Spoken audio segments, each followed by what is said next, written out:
Hi guys, you're in bed with Anihan, and that means it's about to get real right now. And no, I'm not talking about the election. I'm talking about why I've been missing for the past 2 weeks. So, here we go. In order to get these last 2 weeks into 2 minutes, I'm going to be very brief with you, and I'm going to be very blunt with you. There's no candy coating here, and there's not going to be very much politeness either. So, 5 points. Point number one, I don't want your sympathy and I don't want your pity.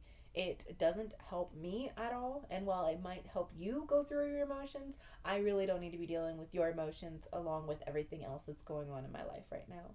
So please, if this sort of stuff upsets you, just try and deal with it on your own first and come to me afterwards, not to express sympathy or pity, but to show your respect.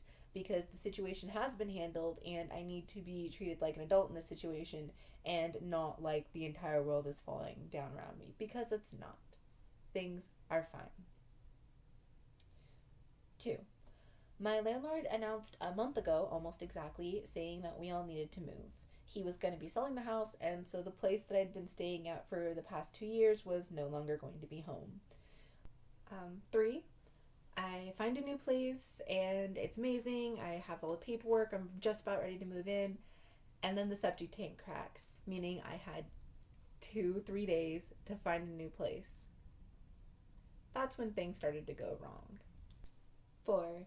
I make hurried arrangements to get to a new place within 3 days, and I managed to do so. During this time, the landlord assures me repeatedly that he's a good guy, he's gonna follow everything, it's gonna be fine, blah blah blah blah. And then of course he starts breaking the law, and I call him out on it. So instead of following through on his side of things, he gives me an eviction notice. Yeah.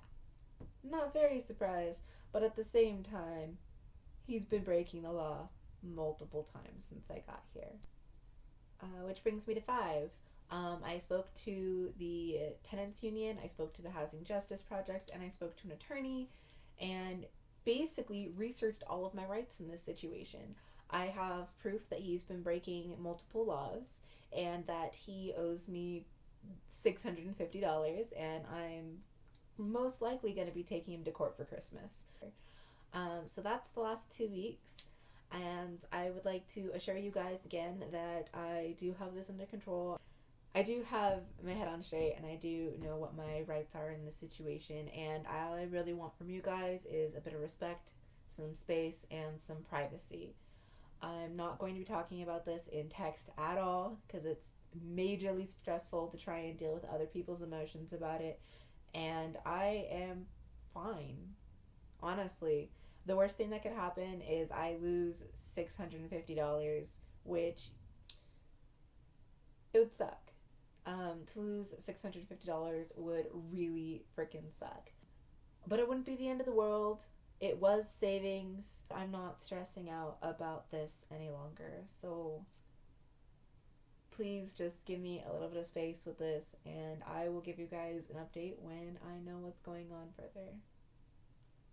So yeah, thank you for listening, and we will get back to our regularly scheduled video games on Friday with Pokemon Moon. Common and I will both be playing this. She'll be the one actively controlling the characters, and I'll be the one poking her from across the country, being like, name it this, give it this nickname, do this, sis. Well, the entire time she yells at me to shut up. It's gonna be fun. So I hope to see you then. Suck yeah, dip everything. Bye.